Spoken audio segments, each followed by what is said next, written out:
So hi everyone. Thank you for joining us today. Welcome to the SWAAAC Fall Team Coordinators meeting. I'm so glad we're able to visit, even if it's virtually and not all together in the same room. I'm going to go ahead and share my screen. And I realized just a moment ago that I'm not able to put this into presentation mode without losing my side view of everyone's video. So I'm going to go ahead, if it's all right with everyone, to just leave it kind of in this edit mode, this PowerPoint presentation. If you've not joined us before for a team coordinators meeting, welcome. I'm Christina Perkins, and I help to coordinate the program. I'm going to go ahead and allow some of our other central office team members to introduce themselves. We have had a few changes to staff. So first of all, Paige, do you want to jump in real quick and wave? So hi everyone, my name is Paige Strongman, and I'm the new loan library administrator. So I'm replacing Shelly. So I've kind of already met a lot of you virtually by now, but if I haven't, it's nice to meet you. And then we actually just hired on Allison, and she is also helping out with the loan library. And yeah, I guess you can introduce yourself. But Hi, I'm Allison. We're sharing an audio just so there's no reverb. We're 6 feet apart in the office together. And I was just hired on recently to help out Paige and help out Chris with the loan library.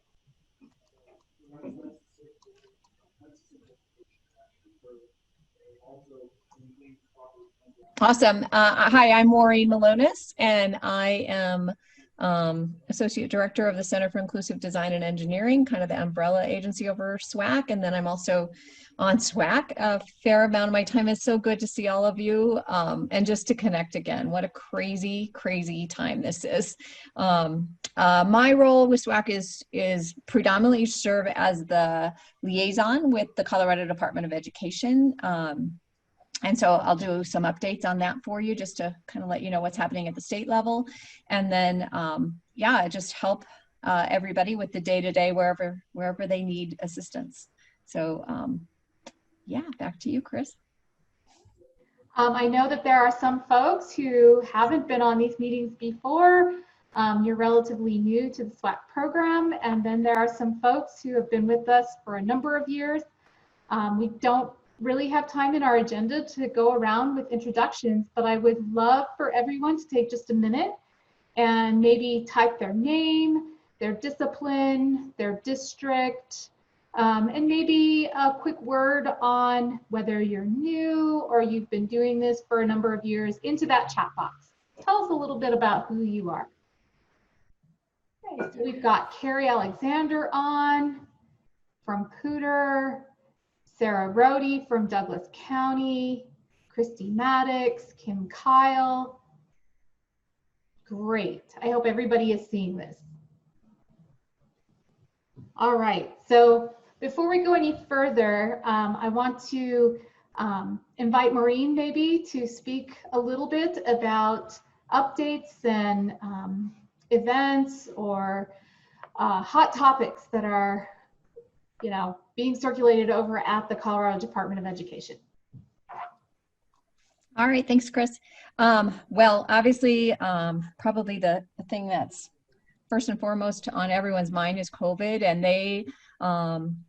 the lead of education for the state sends out weekly emails to all employees, kind of just helping maintain spirits. I know that all of the districts are indicating that, teachers, related service personnel, everyone is working harder than ever just to address these changes that are happening. And, there are ups and downs to that. You guys know that firsthand, and we'll talk more about that, I'm sure, throughout the day and hear a little bit more of some of the challenges that you're faced with.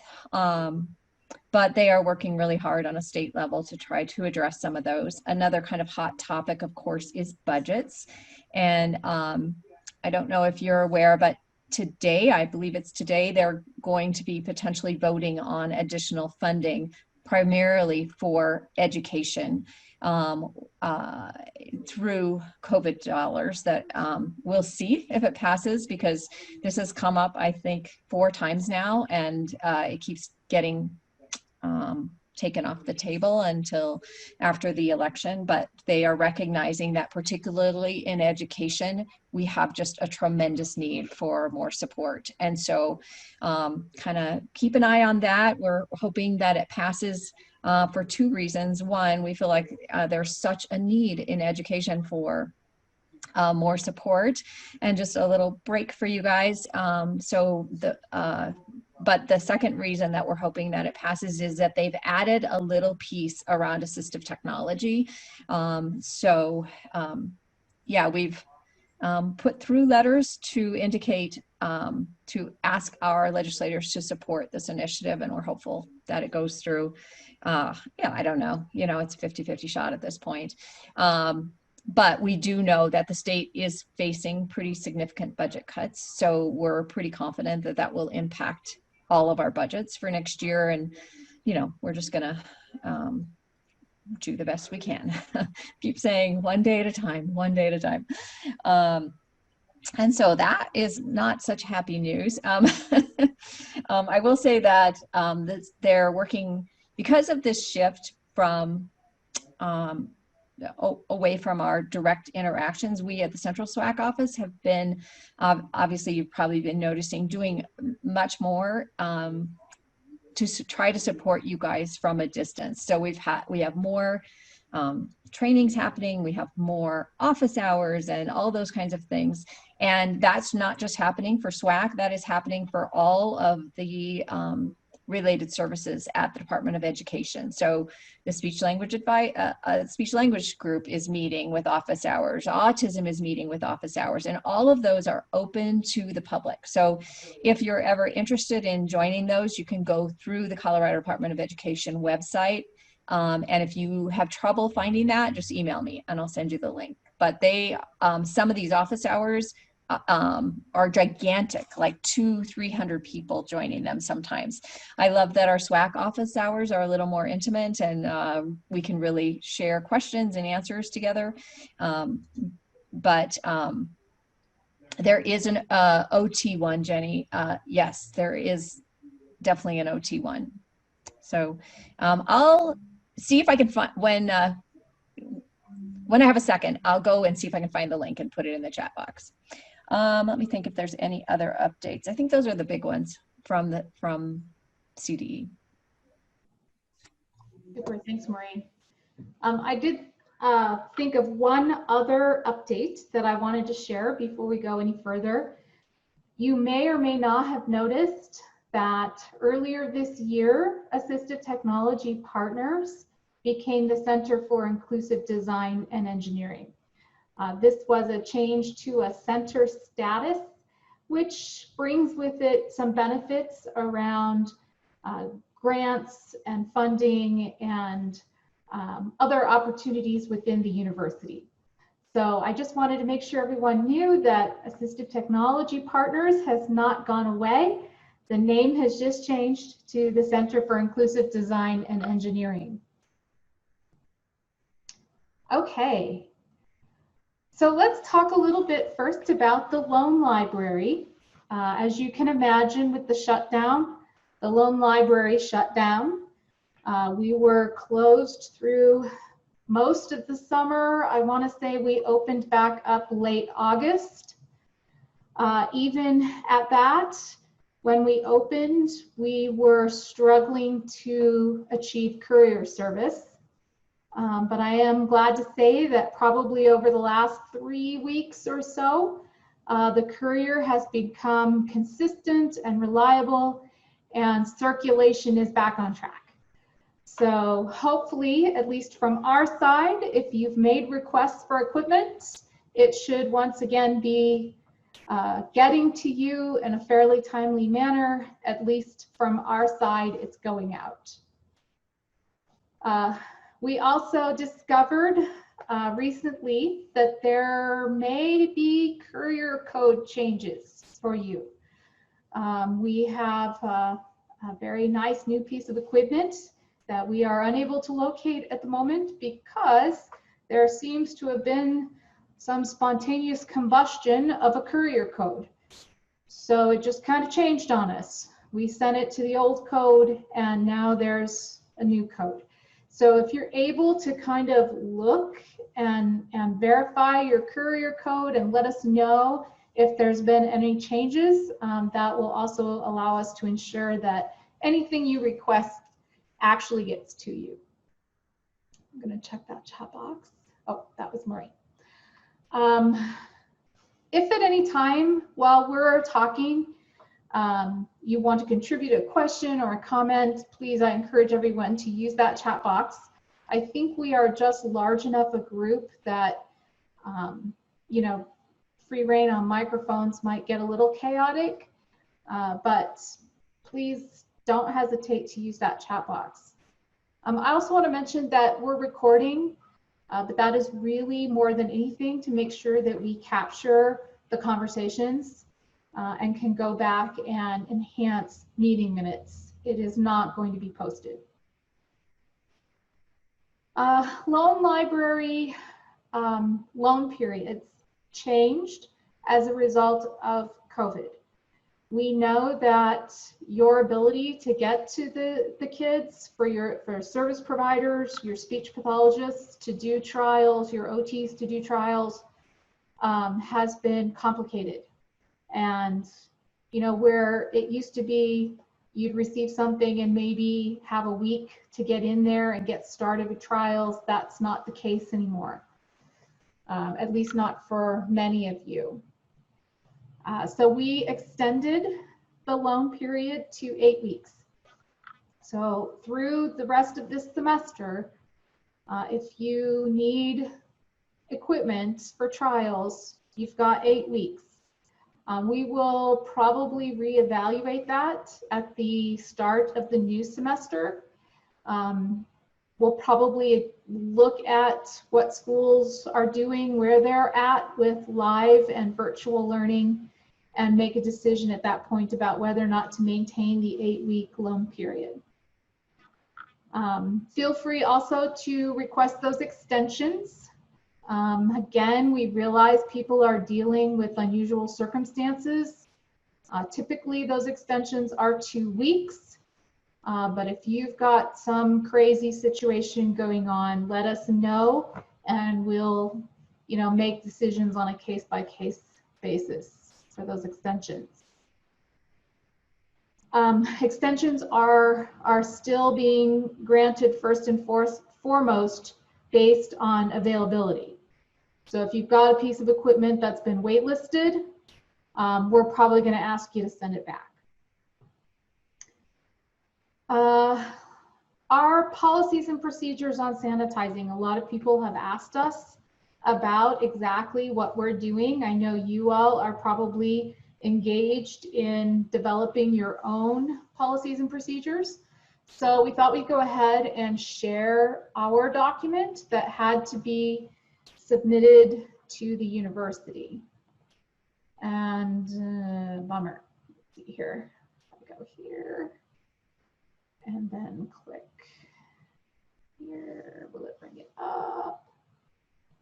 Hopefully. Oh, and you probably can't see it, huh? All right, darn it.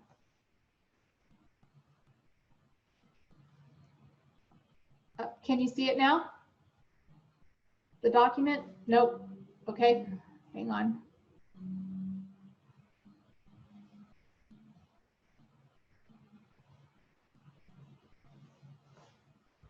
Can you see it now? Okay.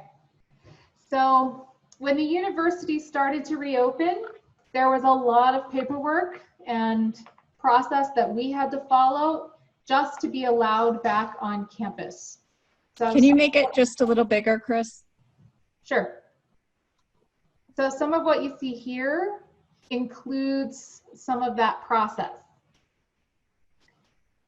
We had to specify how many people would be in the office at any given time. We had to establish traffic lines, 6-foot separation. We also had to specify our process for drop off and pickup. And so at least initially we were picking up, dropping off with the courier curbside. However, I think the courier is now coming into the building. That's kind of morphed and changed a little bit.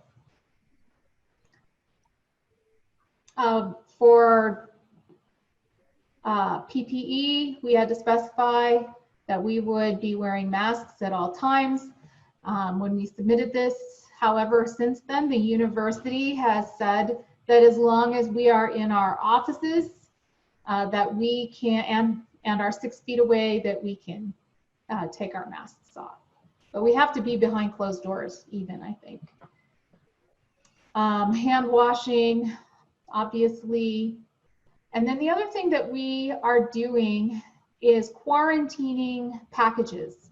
So anything that comes back to our office through the courier lives for 3 to 7 days in the conference room, which is a quarantine space. So it goes into the conference room, it sits for 3 to 7 days, and then it gets decontaminated and cleaned primarily with Clorox wipes and or Lysol spray. And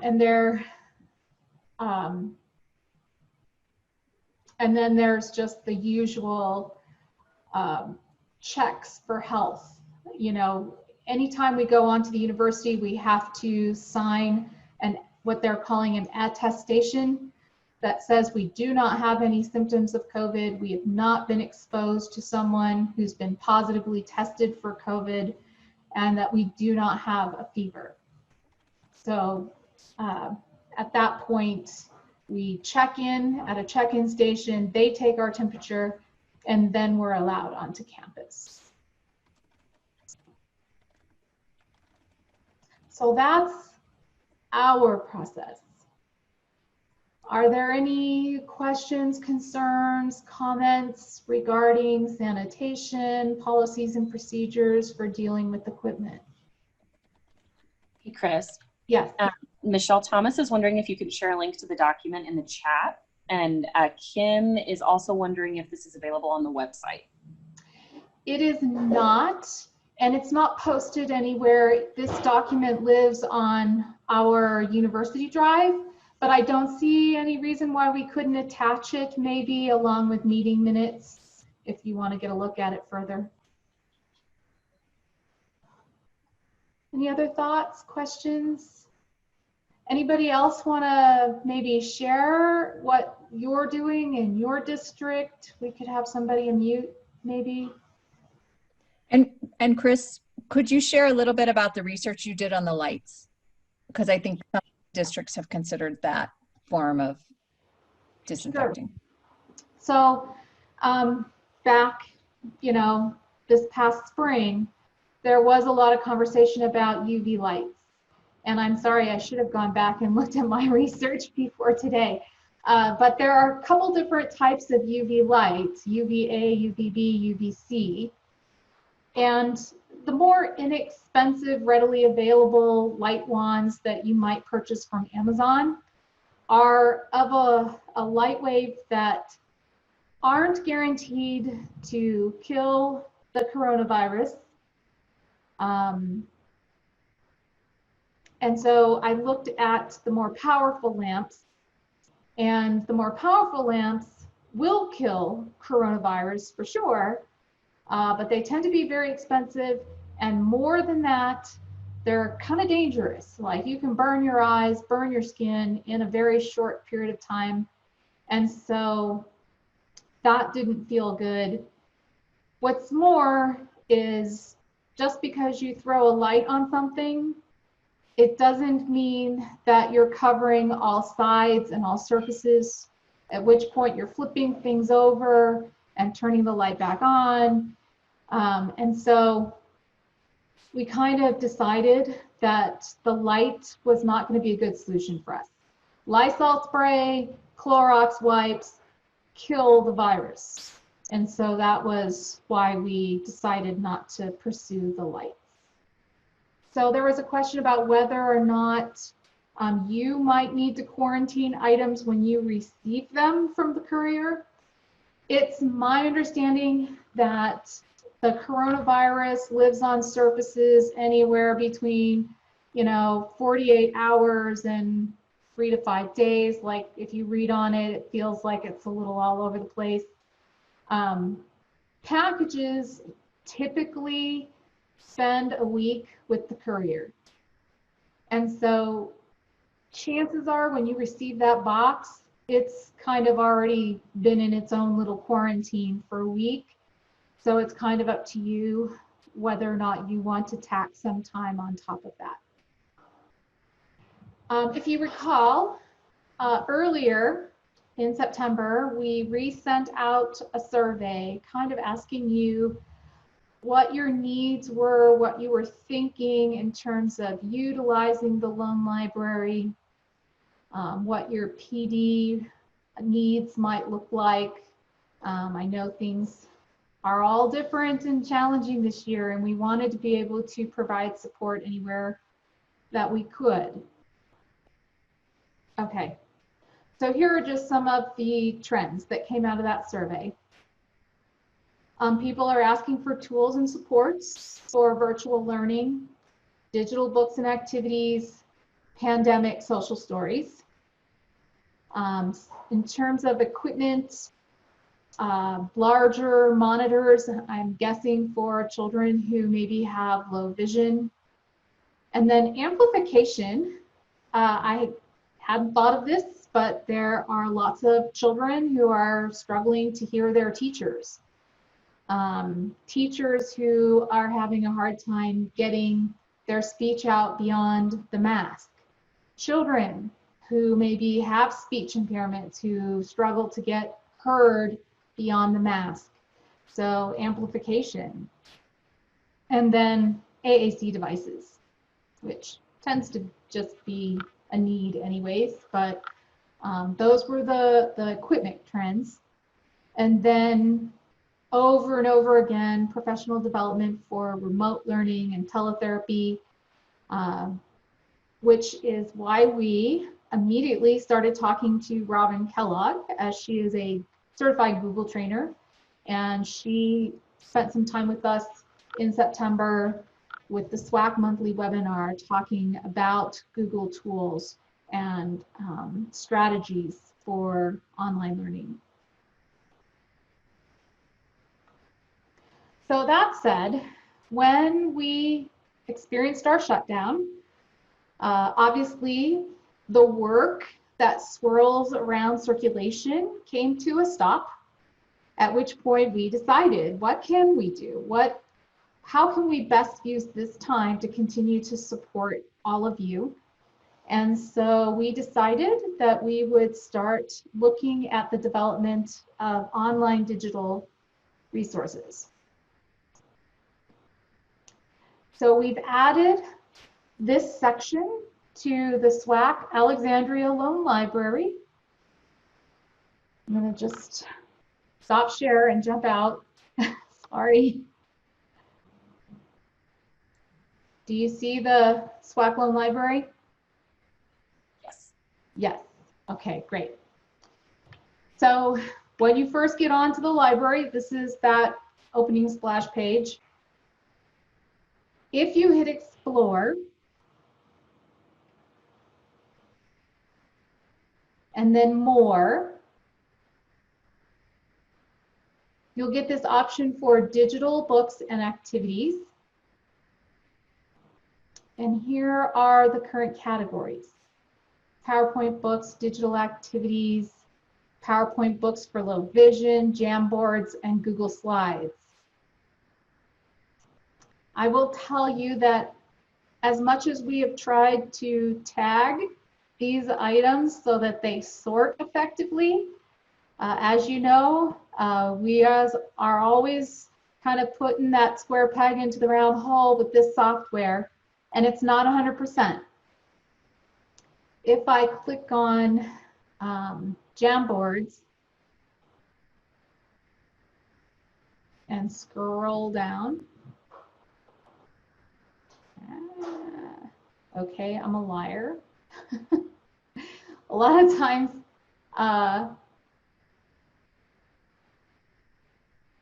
here you can see Jamboards showing up under digital activities, and or sometimes PowerPoint shows up. But you can see we've added an awful lot in this category. Here you can see the PowerPoint books start to show up. I'm going to show you another way to search as well. Instead of going to Explore, I can go to Search and type in PowerPoint. And here are all the PowerPoint books showing up, including books for CVI and low vision. You'll notice in the listing that there is this link to SWAAC Digital Books and Activities Item Request and Agreement Form. We've condensed the survey that you have to fill out to one survey on these resources. And the purpose for the survey is twofold. One, that we can track what it is that people are using. And then secondly, we have to ensure copyright law. So if this activity or this book is based on an actual published book that lives under copyright, you have a right to the adapted version if you own a copy of that book. So we can't just, widely distribute the adapted version. You actually have to own a physical copy in order to have a right to the adapted version. So this survey is, one, about just tracking what people are requesting, and then two, ensuring that you actually have a physical copy of the book. So as you go through the survey, you have to respond to the question, do you own a physical copy of the book? And it would be on the next page. So now I'm just gonna show you a little bit what these books look like. And I hope it will just pop up.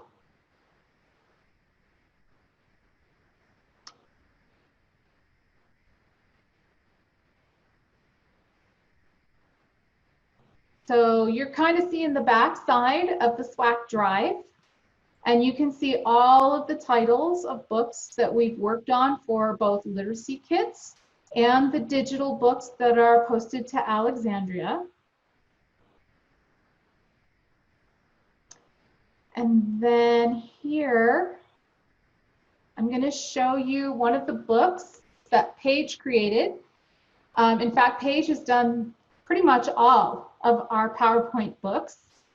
Before joining the SWAAC team, she worked in preschool, and she is the best voice of narration on these books. So this is Dear Zoo.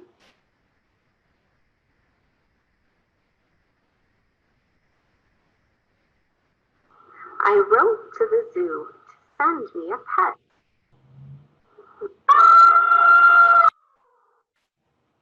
Elephant. He was too big. I sent him back.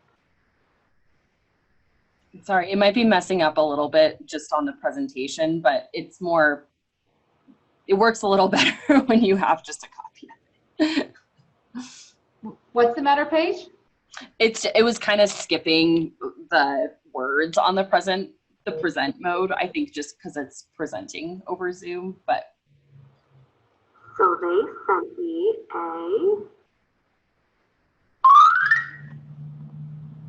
giraffe. He was too tall. I sent him back. Okay. So with the CVI books, you can see that we've gone with super high contrast. We've also done the Roman bubbling, the red around the text to really highlight the text. And then she's also added an element of movement to target words. So the descriptor words in Dear Zoo all have a little bit of movement that's been added to them. So this is just one example of the PowerPoint books.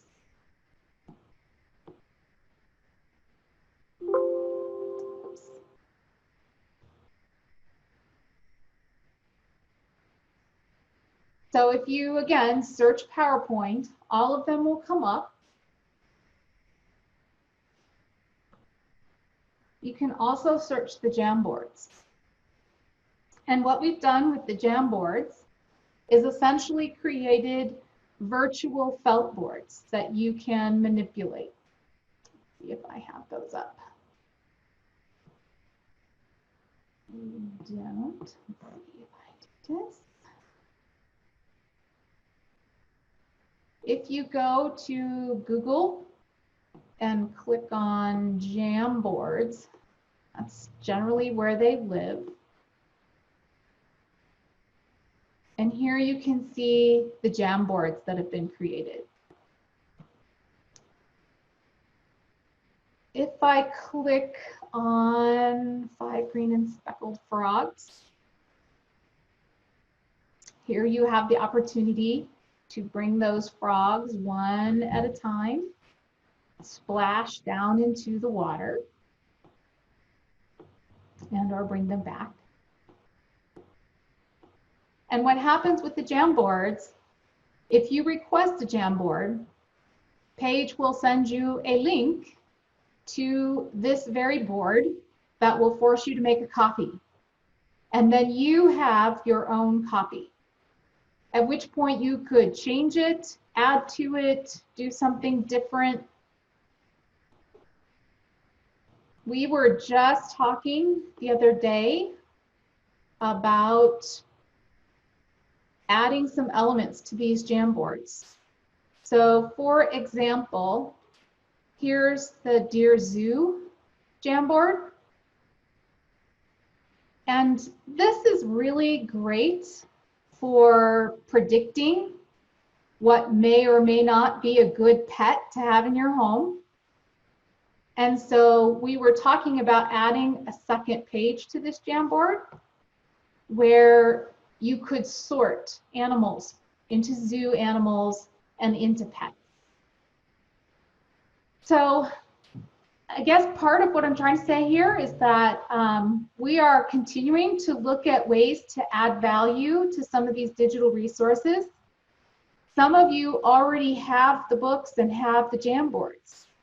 And if you use them in new and interesting ways, if you add activities to the boards, we would love, love, love for you to share them back with us so that we can distribute your good ideas as well. Okay.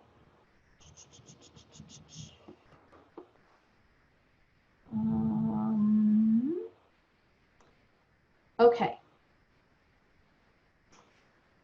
Let's see. Thoughts, ideas, comments? How are we doing with the chat box? I just answered a question, Chris, but I'm not sure if that was what they wanted. They were asking, I think it was, sorry, let me see. If she mentioned that we need a physical copy of the book. So what's your recommendation for acquiring the physical copy? And I said they'd have to buy it because they have to own it as a district, correct? You couldn't just check it out from a library or something like that. But most of these books are very inexpensive and they're available through Amazon and a lot of schools would own them because we've chosen particularly popular books.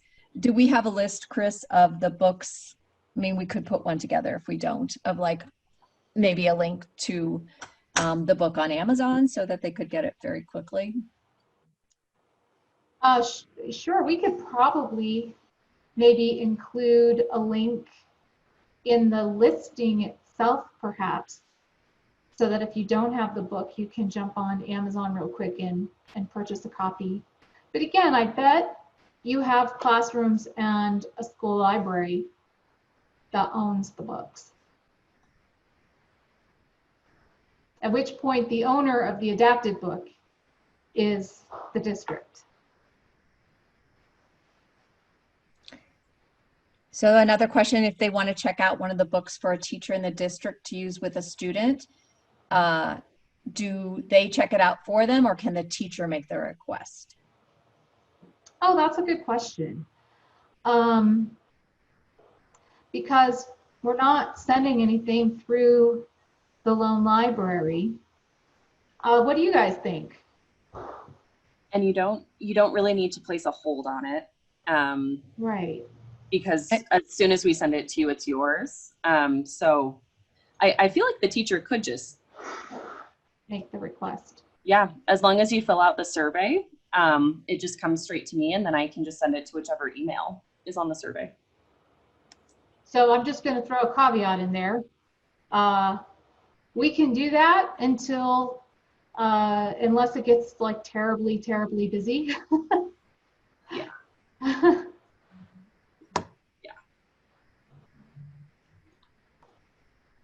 Any other questions, thoughts? Christy said, I want to look into adapting graphic novels for high school students, if anyone has any ideas. So let's see if I can put this down and bring researcher back up.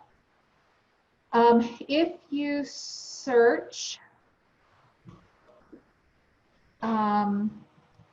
literacy kit, we have adapted graphic novels for older students. Romeo and Juliet, The Wizard of Oz. You can see all of these books that we kind of tagged for older students.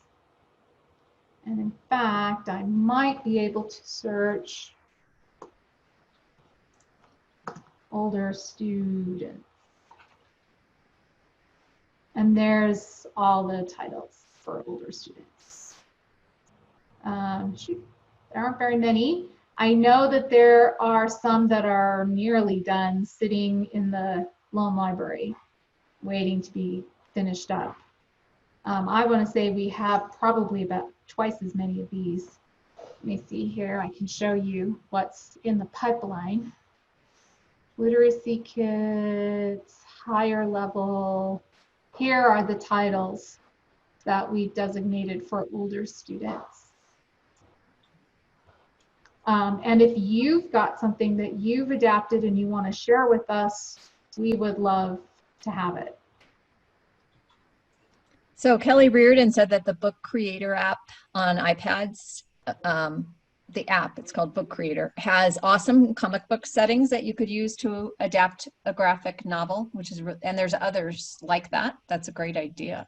Mm-hmm. And then back to the books, Chris, if the district owns the book, I'm not sure I know this as far as copyright. If the district owns the book, but maybe the high school doesn't have it, it's in the elementary school, there's still okay, right? Like the entity would be the district, I would think, for copyright. Yes. I would think. Yeah, I would think so too. And then Chris, also, Sarah Rhodey was wondering, wouldn't the teachers need to have access to Alexandria? As a borrower.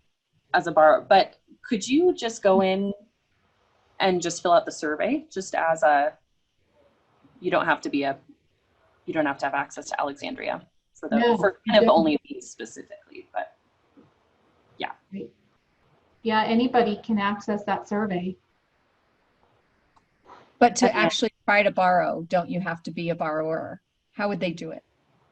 No, Well, because it's for these, digital. you don't have to place a hold. For these, it's just all digital. So for pretty much, I mean, for everything else in the loan library, besides these, just these digital resources, I think kind of anybody can access them as long as they fill out the survey and we have a valid email that it can be sent to. And then There was another question.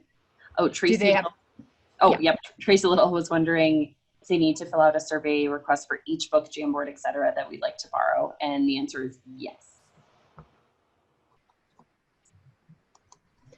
but then only once. You own it for life.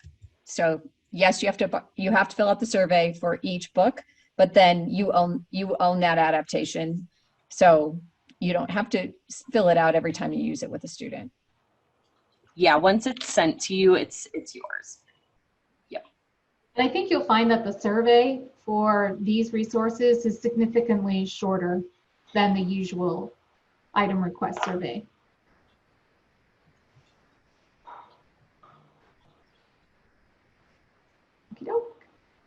So Stacy asked, she said, our district doesn't have a borrower agreement for the loan library. Can our team access these materials? Well, we'd really like you to have someone who's a borrower. So that would be an incentive to do that. But technically, is that, you guys are sure that they can just borrow? Anyone can just borrow this? Yep. All right. I guess so. Okay, so let's maybe get a look at the new purchases that have come into the loan library.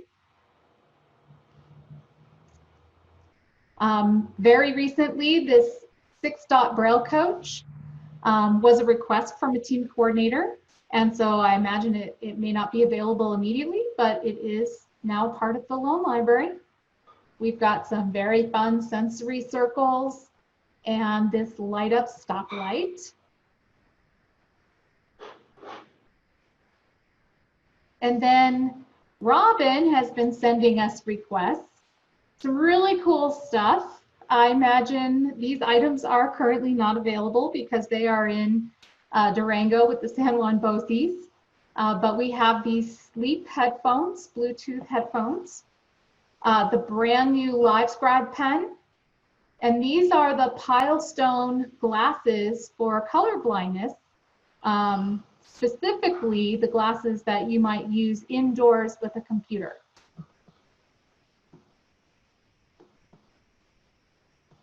And then we've brought in some new Switch adapted toys. We've got Banana Boat Bruno here, who sings Deo. And Sing and Swing Olaf. He's been a part of the loan library in the past, but he broke and then he wasn't available for a long time, but I recently found him again, Switch adapted. So Olaf is back in the library. And then Fruity Freddy here, he flaps his wings and wiggles his neck and sings Tutti Frutti.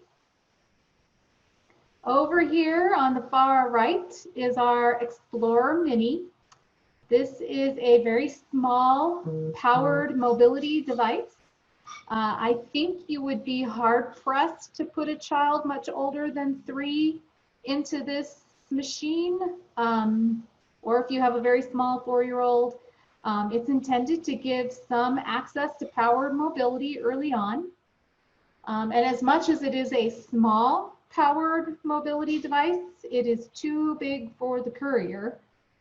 So if you have interest in loaning the Explorer Mini, you should plan on a couple trips into the SWAAAC office for a pickup and drop off. But it is very cute and very cool. And here we have some low-tech communication, the iTalk 4.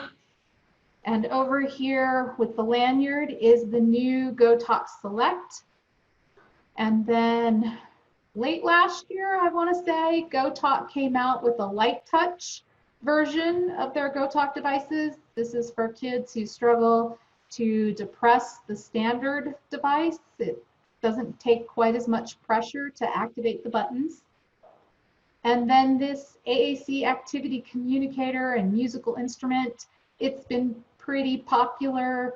I'm not sure if there's one available immediately, but it's a pretty fun device too. Does anybody have requests? Something that you would like to see us added to the loan library, to add to the loan library? And Chris, we also got a couple questions if we're sending out plush toys. Plush toys. We are sending out plush toys. Yep. And we haven't gotten many requests for them, but we're using Lysol spray on them whenever we do get a request. So they are getting disinfected.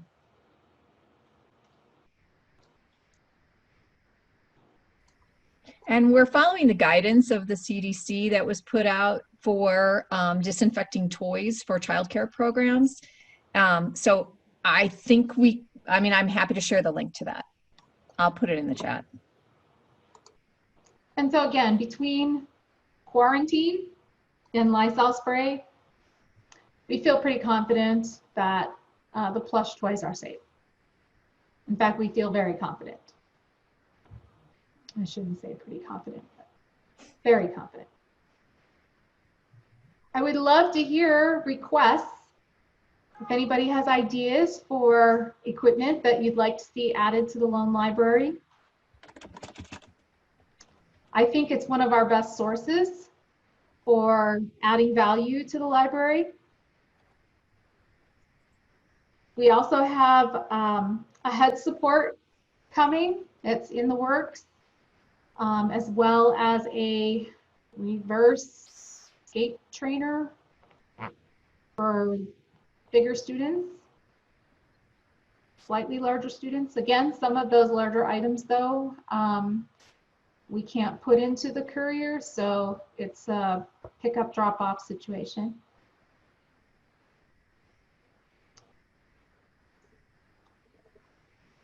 Questions or comments? You can always get a quick look at what's new in the loan library by visiting the new items slideshow. So if I go back to Alexandria, there's this button down here, new item slideshow. And it'll show you what has been most recently added to the loan library. And you can bump forward and back. You can see we've been busy putting in digital resources, a lot of books in here that have made their way into Alexandria.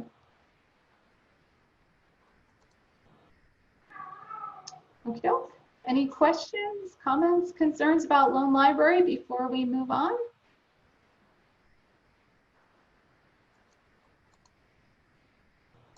Okay. All right, so let's talk a little bit about professional development. We have been offering vendor-in services, and this came about after the CATE conference. With the shift to a virtual platform, obviously our ability to host vendors in a vendor hall changed, and we only had limited time and availability for the vendors. And after the conference, I had a fair number of folks contact me, requesting an opportunity to have some face-to-face time with SWAAC members.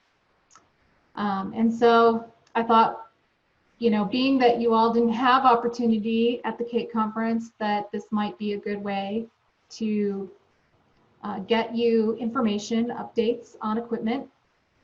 And they've just been terribly attended, like nobody is showing up. One or two folks. And so we talked about it a little bit at the Program Development Committee meeting last week, and got some great feedback. It seems like, since the shutdown, perhaps the vendors, the sales account reps are getting some pressure to produce sales. That's translating into some rather aggressive sales tactics. And so folks are trying to kind of avoid the vendors a little bit. That makes sense. There is a financial reality to the shutdown. The other bit of feedback, though, that we got was that, teachers and service providers now have perhaps a little more time and flexibility in their schedules to fit in some professional development. And there's been some success with accessing vendor-sponsored webinars and online resources. But that's kind of a just-in-time thing, right? The webinars, most of them you can get to recorded versions. So we're kind of feeling like we should let the vendor in services go for the spring. We've got one more scheduled in November with Control Bionics. But then I think we're going to put those aside for the spring semester. That said, if you need resources, if you're struggling to find contacts or information, our office is always available to you. Feel free to reach out, and I can make sure that you get connected with whatever it is that you need or are looking for. We've had office hours available on Mondays from 3 to 4. And that's been a little sporadic, but I will tell you on the Mondays where we have, a handful of people show up, the conversations are great. They're fantastic. This is just an opportunity for you to show up and say, hey, I have something that's working really well and I wanted to share. Or show up and say, I have this challenge in my life. Does anybody have ideas or suggestions? What are you doing? What's working for you? It's a great opportunity to talk to your peers, people who are faced with some of the same work demands that you are. So we will continue to offer office hours. That said, if we show up from the central SWAAC office and 15 minutes in, nobody else is there, we'll probably close it early. The monthly webinars. This year we've been scheduling topics for the monthly webinars. We don't have topics for the spring yet. So we would love to hear from you now in the chat, ideas for topics for the spring. Okay, so because we're recording, the chat is being recorded too. So if you think of something at any time, please feel free to just go ahead and add that to the chat, because we would love to get your suggestions. We want it to work for you. And I would add, if there's something that you've heard enough about that you don't want to have, let us know that too, because some people I think are being just bombarded with COVID kinds of things, and they don't want any more of that. And I don't know if that's true for all of you or not, or sometimes we only hear from a couple people. So the more of you that respond, the better sense we'll have of what you'd like. Yes. So if you recall, we were scheduled with Gail Van Tatenhove this past spring for 2 days. And when COVID hit and everything shut down, we very quickly moved to an online virtual training, which was just 1 day, at which point we had credit with Gail. And so this spring, we're going to bring her back, and she's going to be talking a lot about the application of language sampling in AAC.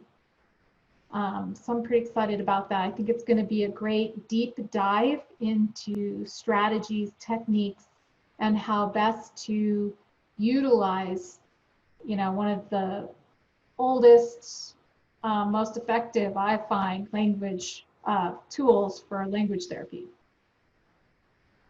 So that's coming in the spring. And then we've really started to ramp up some planning around the CATE conference. And again, this is where we would love to hear from you. Who do you want to see? What kinds of topics do you want covered? Because we're not paying for a big venue, Other expenses associated with a live event. We have a little bit of wiggle room in our budget to bring people in, even if it's just for, you know, a 1-hour breakout. So who do you want to hear from? What do you want to learn about at this conference? I did have some communication with Tiffany Zog yesterday. She did a presentation on math instruction and assistive technology tools and supports for young children at the CATE Conference 2020. And it got great reviews and feedback. And at one of our office hours, people talked about how they needed information for older students, tools and strategies for accessibility. And so we've got Tiffany Zog, who's going to be presenting both for the younger students as well as now the older students. So we've got that coming along for CATE. Other thoughts, ideas? Yes to every move counts. Play in AT. Art in AT. So Judith Schoonover. Developing a rural team, especially where teletherapy is concerned. I think one of the other great ideas that was recently proposed was breakouts on how to keep momentum moving forward with regards to virtual learning. Robin Kellogg and I had a conversation recently about all the students who are benefiting from the very quick turnaround and PD that teachers have had to undergo in order to deliver online education. And not just students with disabilities, but all students now benefiting from some of these online learning platforms and supports. So how can we build on that? How can we keep the momentum going? Silver linings to COVID, so to speak. So we're thinking about those kinds of sessions, some roundtable conversations being built into the schedule.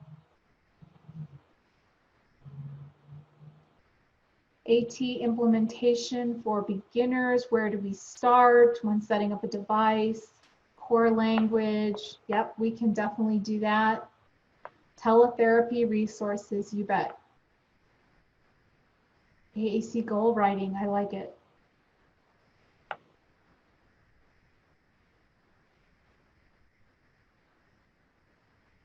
Getting administration on board. That sounds like a roundtable conversation. Strategies for getting your administration buy-in.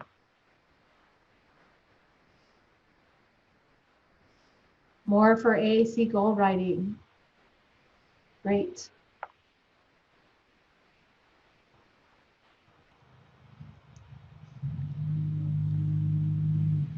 Okay, so keep it coming. As you think of things, put it into the chat. I want you all to know too that we will be sending out the call for presentations shortly.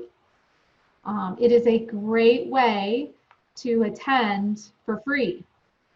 So it can be, you know, most anything. If you identify a teacher or a related service provider who's having particular success with the strategy, you know, that could be a 1-hour presentation. How are you using those tools? Who's benefiting and how do you know they're benefiting? In terms of what we've done so far this year, we've had a workshop with Trudy Potts, just fantastic information on implementing AAC in a classroom. We also had Julia Beams and Christy Blakely talk about funding assistive technologies in an educational environment. And then of course we had Robin presenting on Google tools and online tools. I'm going to show you our SWAAAC YouTube channel because there are a lot of folks who have asked for the recordings, and we have been posting them. Yeah, so here on the SWAAAC YouTube channel, you can see all the most recent recordings for our trainings. You can also get to these trainings, links to the trainings from the SWAAAC website. Let me show you where, because I didn't see it initially. But if you go to the SWAAAC website and you scroll down just a bit, here you can see we've posted up past events with links to the YouTube. If you go to professional development and online learning, oops. You can also get to it by clicking on SWAAAC trainings. That will take you to the YouTube channel. We also have available the recordings from this past CATE conference. If anybody's interested, it is for a fee, a small fee, but then you get access to all the recordings from the conference. And then I just wanted to mention that the SWAAAC Facebook page is also a great source of, online information. We try to post up information on tools and strategies that might be useful to you. So we'd like to invite everyone to join us on Facebook. So that brings us to PowerPoint to Google Slides.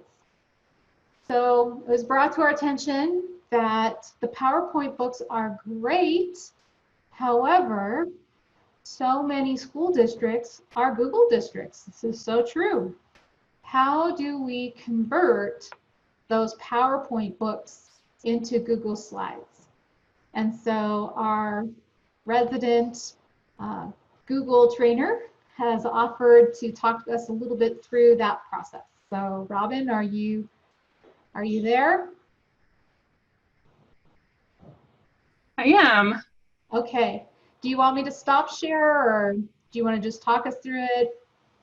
Yeah, I wasn't really sure what would be the best way to do this, Chris, because it is kind of long and complicated. So, I mean, I know we have a lot more time to do it this afternoon to just kind of go through all the steps. So I don't know, I don't really want to overwhelm people by showing them every step, but just maybe kind of talking about the process. Do you think that would be helpful, or what are you looking for? Sure. Why don't we start with just a conversation about what it might take to convert one of those PowerPoint books. And then we do have some time. Actually, we're a little bit ahead of ourselves even with regard to the agenda. So if we want to dive a little deeper and take a look, we can do that too. Okay. Well, let me start with this, and I'll kind of check in with you guys and see how you're feeling about it. So when you have something that's in a PowerPoint format, it's really easy to, if it doesn't have audio to it, it's super easy to convert it to a Google slide. Pretty much you just have to upload it to Google, and then you have two options for how you can convert it. So you can choose to just kind of convert it as part of uploading the entire file, or you can actually do it from within Google Slides. So should I start with just kind of showing what that looks like? Sure. Okay. Are you seeing my drive now? Yeah. Yes. Okay. So if in my Google Drive, if I wanted to add a PowerPoint that I have saved, I could go here to New, and I could choose to upload a file. So from there, I can navigate to, let's see, I saved these on my desktop, PowerPoints. I have, this one doesn't have any audio in it. It's just a PowerPoint file. And I can open this up. It's going to upload to my drive. Okay, don't judge my drive while this is happening. It's a real mess right now. And so once it's uploaded, I can click on it to see it. But because it's a PowerPoint, what I'm going to see is kind of this preview mode, and I don't have the ability to interact with it. So I can choose up here at the top to just open it with Google Slides. Google's added this new feature where you can interact with PowerPoints, and it doesn't necessarily convert them to the Google Slides file type. And so you can kind of choose what you want to do there. My computer is really slow when I'm on Zoom and trying to do this at the same time. Okay, so here it is in Google Slides now, and you'll see that it's got this little tag indicating that it is in Microsoft PowerPoint format. And it's fine to just leave it like that. You can still share it. But if you do want to convert it, you can save as a Google Slides, and that will switch it over to the Google Slides format. The main thing that I found that kind of gets messed up between PowerPoint and Google Slides is the slide size is actually different in the two different formats. So you can go to File and down to Page Setup. Oh yeah, it has to be in the slideshow to do that. So let me save it as a Google Slides here. And then it should open up again, slowly. Oh, sorry guys, I wish this was faster. I live in a rural area. This is how it goes. Okay. So once I have it in here, I can go to File, and I should be able to go to Page Setup, but it's not letting me. If I could click that, which I don't know why I can't, I have the option to change the dimensions of the PowerPoint. So Google Slides uses a widescreen format, and PowerPoint uses a smaller screen format. So I should be able to toggle between those two, and I don't know why I'm not able to do that right now. There it goes. Okay, so I can go to my page setup. Google Slides defaults to widescreen, PowerPoint uses standard. And then this is also a cool trick too, because if you want to change your slides to be 8.5 by 11 pages, you can do that too. So just knowing how to play with this can be helpful. And then you'll see like it works. If I put it in present mode, it carried over all the little bells and whistles from the PowerPoint presentation. So I can click and it's gonna hop through the pages and all of that kind of stuff, just the same as if it was in PowerPoint. So super easy if you have it as a PowerPoint. And there's no sound. Where it gets tricky is if there's sound involved, because the sound is not going to copy over. So if I go and import like one of these cute little PowerPoint books that Paige made, it's going to have the little icon that she put in of the speaker, but if I click on it, nothing's going to happen. So there's a lot more steps involved in taking a book that has audio and then bringing it into Google Slides. I'm going to just kind of stop right there and check in and just see, is that helpful with even just that part? Do we want to go further down this path? Robin, this is Sari. I just have a question. Yeah. You went to page setup and then you said to convert it properly, you want to choose which one?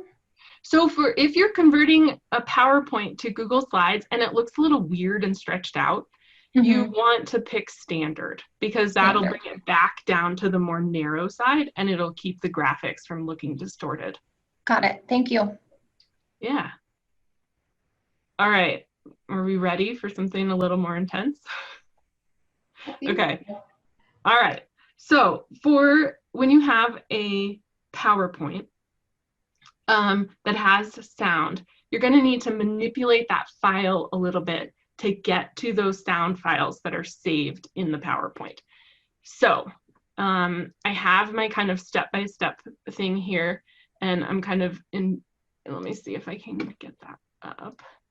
So I have a slideshow that goes through all these steps that I can share out this afternoon.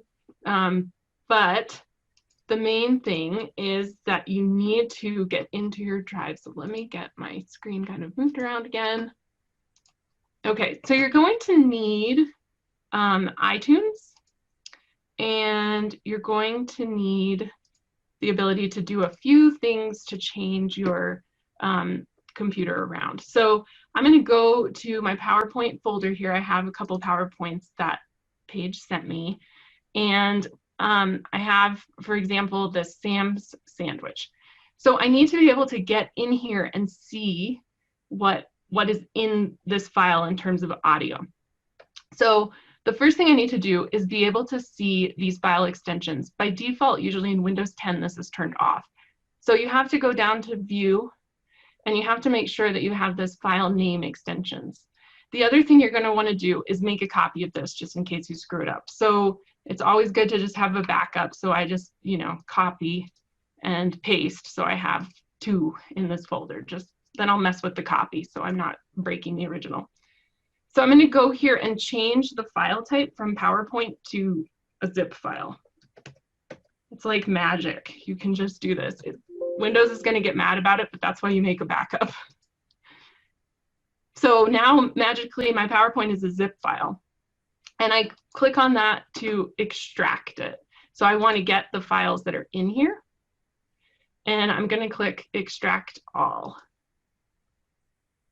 We'll see how my computer does with this. It sometimes has a hard time like doing this at the same time as Zoom because so this is a process. It's going to take a little while. Maybe it's going kind of fast. That's good. This one might not have as much stuff in it. Oh, nice. And I didn't even get an error message this time. Okay, so now what you'll see is in here, there's a lot of like mysteriously named files, but I'm looking for this PPT because that's my PowerPoint.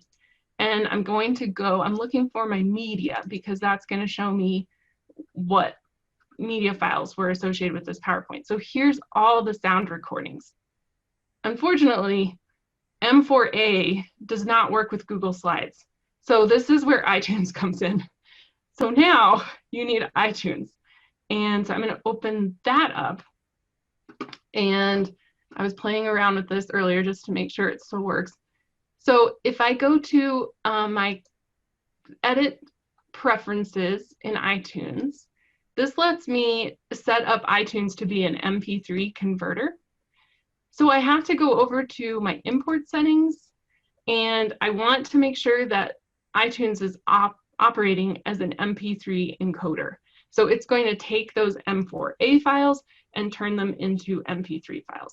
So once I know that that's happening, I can say, okay, okay, and then I'm going to go to File, and I'm going to add a file to my library, and I'm going to make sure I'm in the right book. I don't think I am. This is the one I was doing earlier.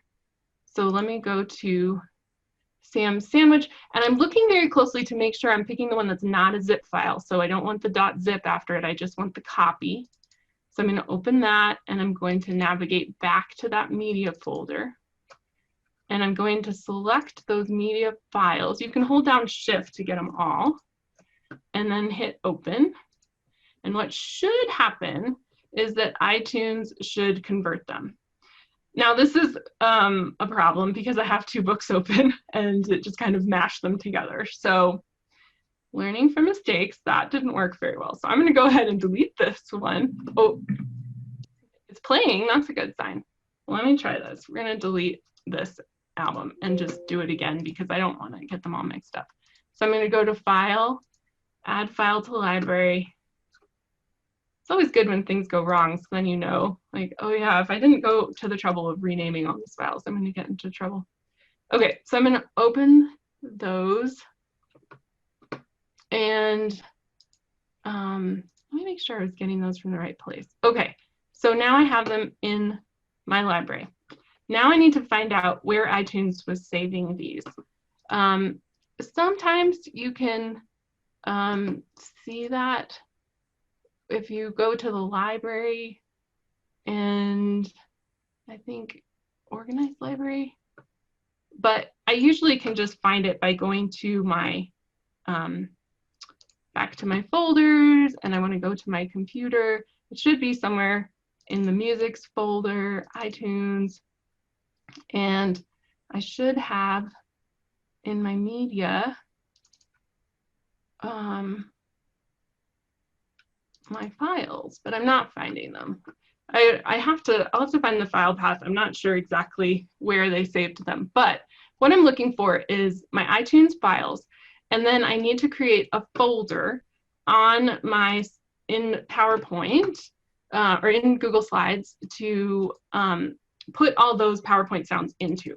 So I'll have a folder that has my PowerPoint sounds. I'll put those in there. And then in my slideshow, if I want to add a file, I can just go to insert audio and select them from that folder on my computer. And so when they're the right file type, I'll have the ability to add them and just drop them into my PowerPoint or my slideshow, and then it'll work in the same way that it did with the PowerPoint, having the audio. So lots of little steps to go through in order to get to that point.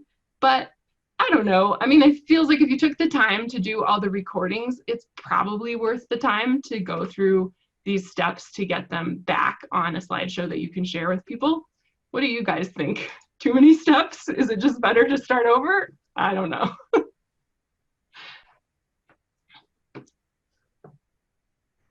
So Robin, if you wanted a narrated PowerPoint book, you would still have to do all the recordings, right?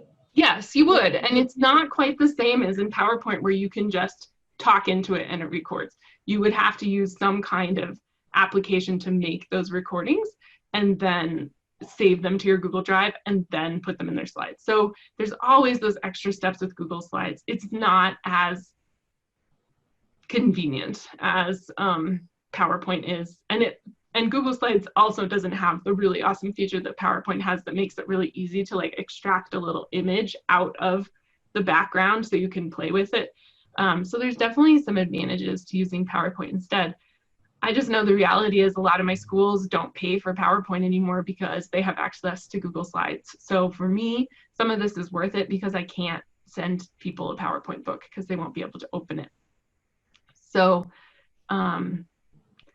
oh, how hard is it reverse conversion from Google Slides to PowerPoint? I have no idea. I've never actually tried that. Has anyone else done that? Like taken a Google slide and then tried to make it a PowerPoint? I don't know how to do that. I have not. I always go in the one direction. It's like swimming upstream. I don't know. We might have to add this as an idea for a good training. Like it'd be fun to do this kind of hands-on so that yeah, well, and that was my thought for this afternoon, is to actually give people the opportunity to do it and be there to coach them through it, because it's a little finicky and you kind of every once in a while it fails or you'll get like a corrupted audio file, and so it's just kind of it's a process. It's good to practice, but once you've done it a few times you get a little better at it. But like in my case, I completely forget where iTunes is saving the file, so I'm gonna have to track that down before this afternoon so I remember how to do it. But it's not something I do often enough that it's like automatic, but it's not it's not too bad once you go through it a few times. And I've tried to do like screen caps and everything to walk people through it. Yeah, so for anybody who wants to give it a try, we're going to meet at 1 o'clock and kind of step through it. And hopefully at the end of it, have a few more of the SWAAC PowerPoint books that are available through Alexandria, also available as Google Slides. So Maureen reminded me, I forgot to mention that we do have some upcoming SWAAC monthly webinars. In November, we have Rebecca Sobolewski, who's going to be talking with us about those collaborative partnerships between parents, perhaps outside speech language pathologists, as well as school-based service providers and classroom teachers, and getting everybody working together in order to get some really nice buy-in and then ultimately outcomes for our students. That's coming up in November. And then in December, Maureen's going to be presenting on transition. She presented last year at ATIA. Am I getting this right, Maureen? Yeah, that's correct. Do you want to maybe just talk a little bit about what you're planning? Well, I'm not exactly sure yet, but essentially what I did at ATIA, and I think it'll be, I'll maybe try to step it up a little bit. You guys are pretty sophisticated, but there are some great tools out there for consideration of assistive technology during the transition process that I wasn't aware of. And so transition is a huge component of the Tech Act programs. All Tech Act in Colorado, we house the Colorado Assistive Technology Project. So that's why I presented it at ATIA. It's a hot topic for all of the assistive technology programs in the US. So I was kind of presenting for our peers there, but there are a lot of great resources around assistive technology and how not only considerations, but then how to help train kids in the different pieces that they need to be successful in the transition process with their AT. So yeah, that's the plan. Go over that. Super. All right, well, we do have a break planned, quick break so that you can run to the restroom or go get yourself a snack. It is, let's see, 10:25. Shall we call it a 10-minute break? Does that work for everybody? Yep, sounds good. Sounds good. Okay, so we'll come back at 10:35.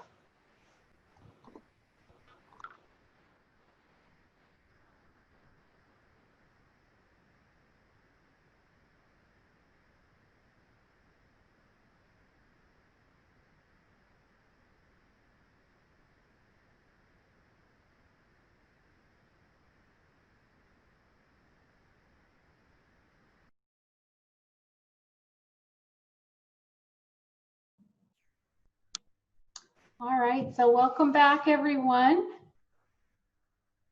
I'm going to go ahead and share my screen again.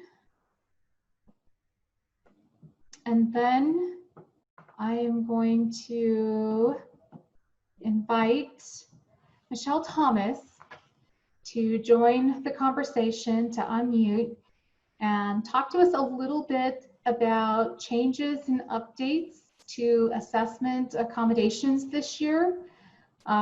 Just last week, we had Arti Sachdeva present for the monthly webinar on this topic.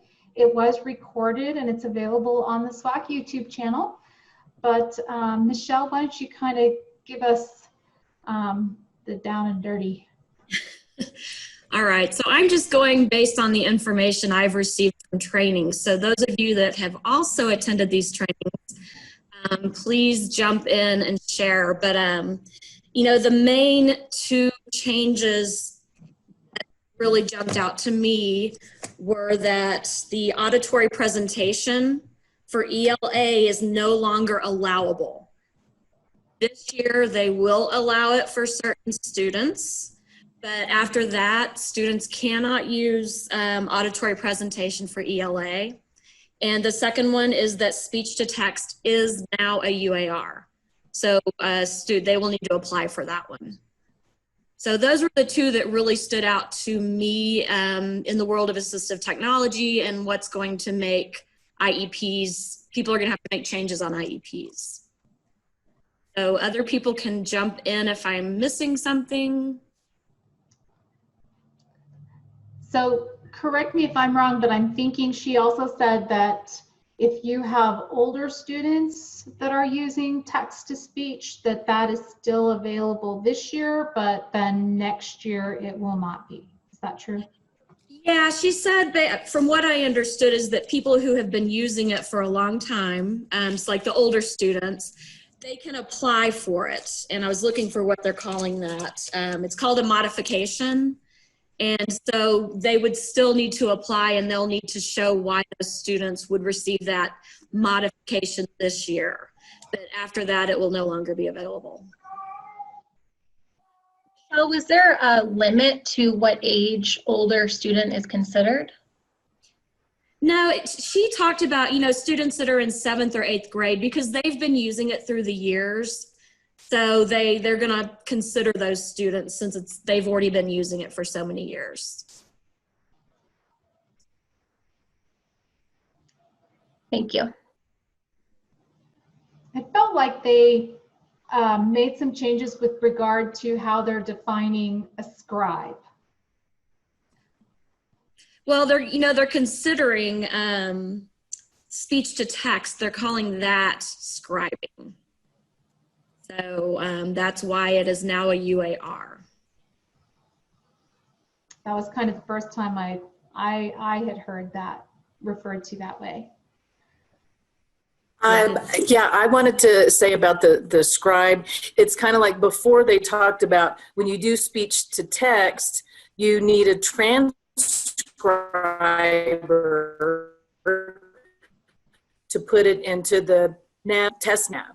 But so now what they're saying is you have to have a scribe to put it into test nav. And so they have made it a UAR. Perhaps down the road, there will be some more clear definition of writing where speech to text may be considered different than writing. I'm not sure about that, but that may be the way they're going with that. Yeah, I think for those of us that attended the training, it was a little just some of the things that came out. I know quite a few of you out there went to the training. What else do you have to add? Because I'm not an expert in this. I'm just going by what I learned at the trainings.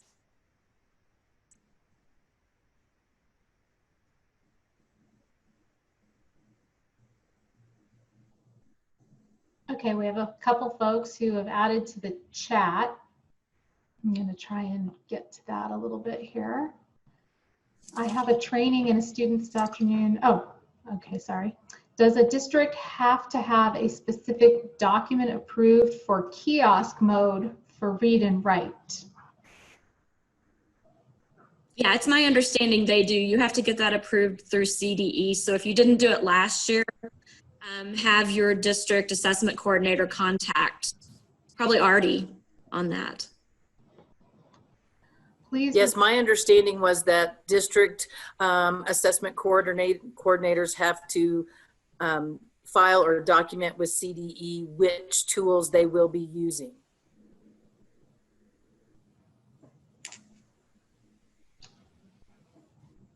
And then we have a question. Please repeat the part about accommodations for ELA students. So I'm talking about English language arts, part of CMAS. Other thoughts, comments? Sorry, Michelle. Really what I meant was what did ELA students used to get that they're not going to get now? I missed that part. Sorry. You know, I'm not sure. So when I'm using ELA, I'm talking about just that part of CMAS, the English language arts section of CMAS. Got it. Is that it? Okay. But Tracy, are you asking if like what has changed? I think the big change was they could have text read to them and now they can't.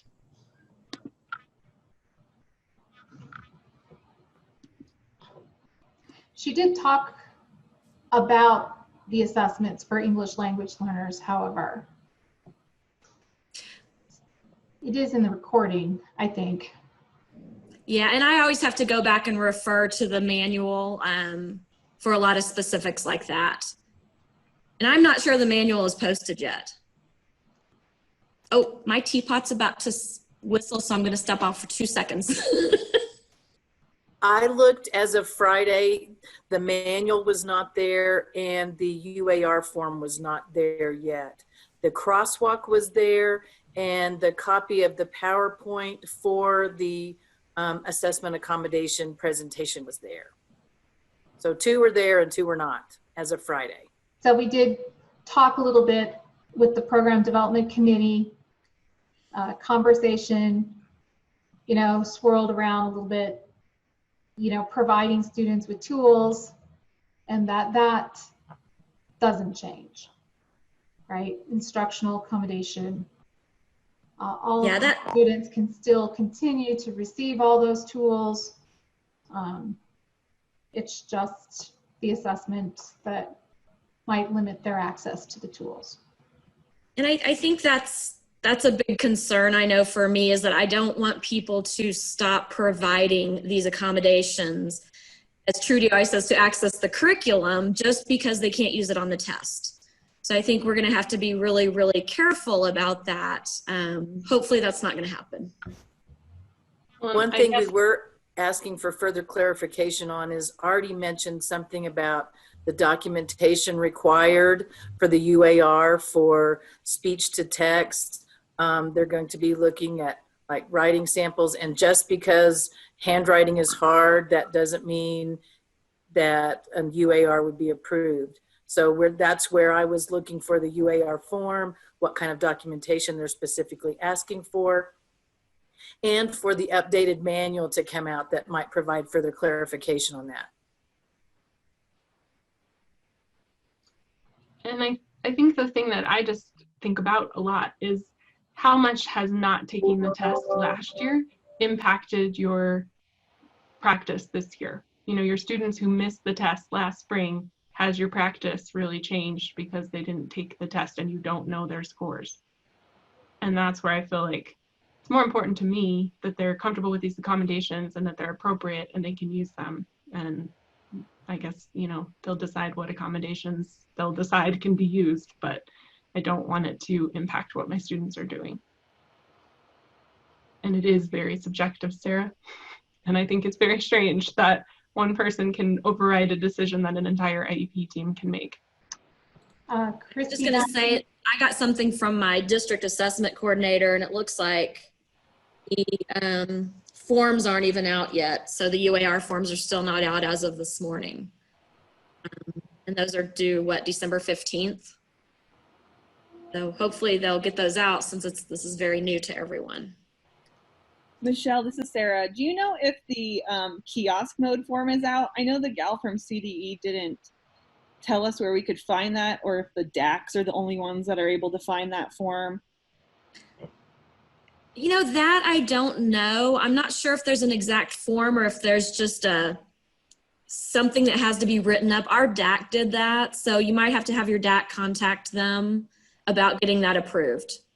I feel like you're right, Michelle. I feel like that had to come through our DAC. Yeah, it seemed like it was a really long document that they had to turn in. Okay, that's what I thought. I sent it over to her, and then they also have to have all of the documentation about privacy and whatnot.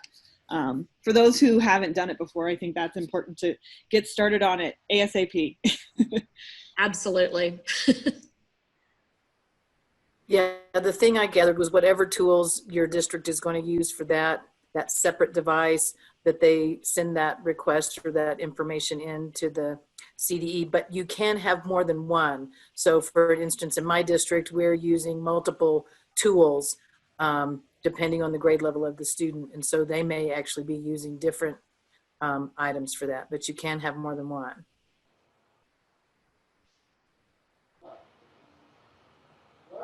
Okay, I'm going to go ahead and talk a little bit about what's popped up in the chat box.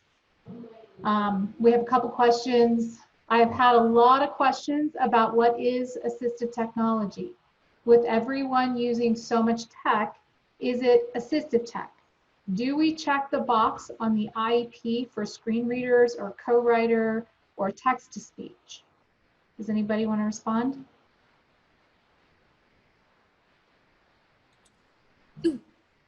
I always tell people that even if it's something available across the district, if that student were to move out of our district, would they still require access to that tool? Oh, thanks, Sarah. Yeah, and as a rural district who doesn't have a lot of the resources that big districts have, this is very important to us, because when we get students in who are used to being in a one-to-one environment, maybe with an iPad, we don't have that. So I need to know if they need something special. So please put it in there, because if they move to us, then I need to know what they need. And I use the same statement that you do, Michelle, that even if it's available to all the students in the classroom, if that student requires it to access and participate in the curriculum, it becomes their assistive technology need.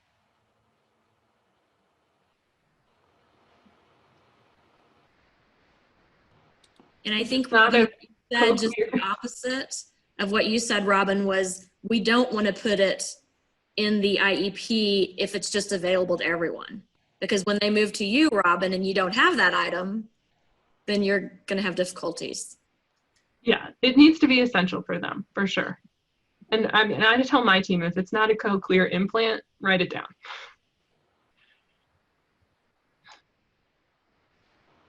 Okay, let's see. So UAR stands for Unique Accommodations Request. And Kelly, yes, they still have to have a separate device for any accommodations that are not built into TestNav.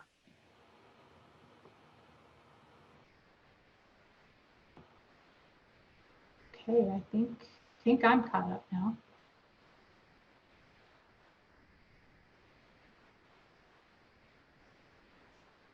Any other questions or comments?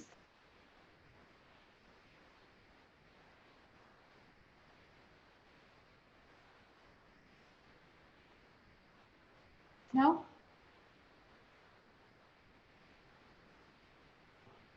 Okey-doke. I'm kind of surprised. I thought for sure that would be a much longer conversation.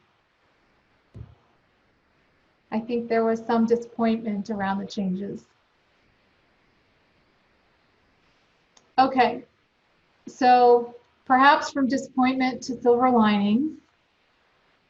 As I mentioned earlier, we do have some outcomes as a result of this move to virtual learning that we see as benefiting so many of our students. So I'm going to go ahead and move to the whiteboard, at which point I think everyone will have the opportunity to add some text and annotate this whiteboard. If you see something that you like, you can put a heart stamp next to it and or further comment. But I'd like to invite everyone to go ahead and think about a little something that you think has gone particularly well or is working well for you, working well for the people that you support, the teachers, the related service providers, the students. What are the silver linings in all of this? And Chris, do people know how to annotate and write and do stamps? Can you see my annotation toolbar? Yeah, can you show us how you got to it? Sure. So actually it's going to be a little different for me. And now I don't know. I think I just clicked on view options and it was the third one down for me and hit annotate. All right, I think I got that saved. Awesome. Okay, let's see now.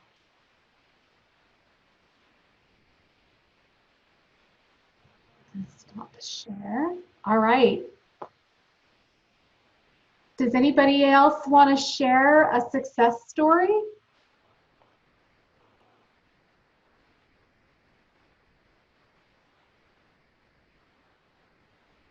Robin, you were going to share a little something. Yeah, I have kind of a good story I was thinking about with some of this accommodation stuff. I worked with a student last year from a really small town here with a cognitive disability. And pretty much I've been working with her since she was 3 years old and she was getting ready to graduate from high school. She's pretty much the only student in her town with a cognitive disability. So she really wanted to go to college. We had the opportunity to tour Eastern New Mexico University down in Roswell, New Mexico.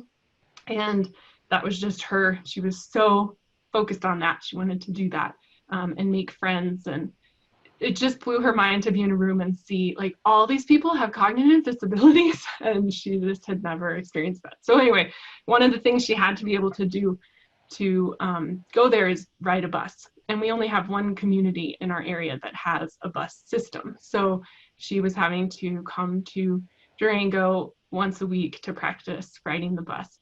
And I was so proud of her using her phone to take pictures and then have those pictures read to her if she didn't understand what was on the sign, or taking pictures of the schedule so that she could remember where to go. And like right before COVID hit, she was riding the bus to locations independently, and I was meeting her there, and it was so scary to let her go and be on the bus by herself, but she did it. And a few weeks ago, she called me from college, and she's in quarantine because she's from out of state, but she's doing great, and she thinks she has a boyfriend already, so she's very happy. And I'm so proud of her. It was like one of the best moments I've had in education. It was great.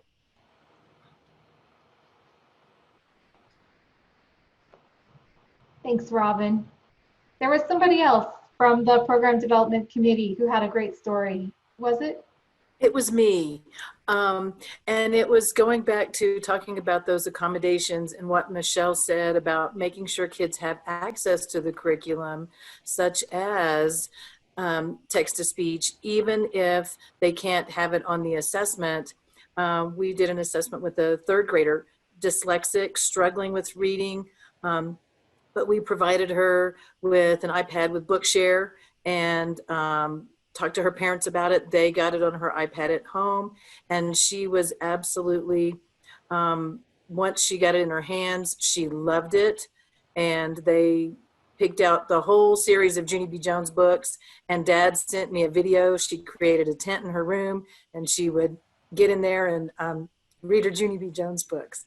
And they were all so excited. So it was a great success.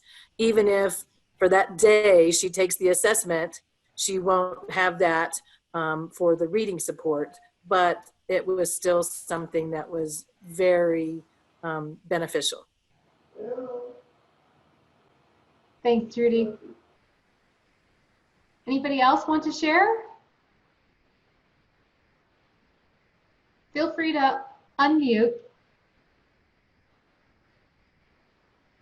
Any more success stories during our shutdown? All right, well, that is our agenda. We are done super early. I might ask that with this little bit of extra time, maybe think about requests for the loan library, topics for our monthly webinars, and or topics for the CATE conference speakers. Maybe even think about a presentation, only has to be an hour or so, that you might put together and share for the conference.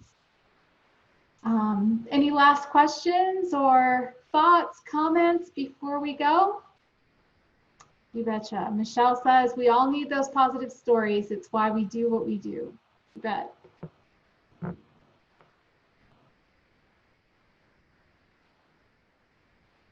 Okay, so we are planning to meet back at 1 o'clock. If anybody would like to join us to dive a little deeper into the conversions of the SWAAAC PowerPoint books to Google Slides.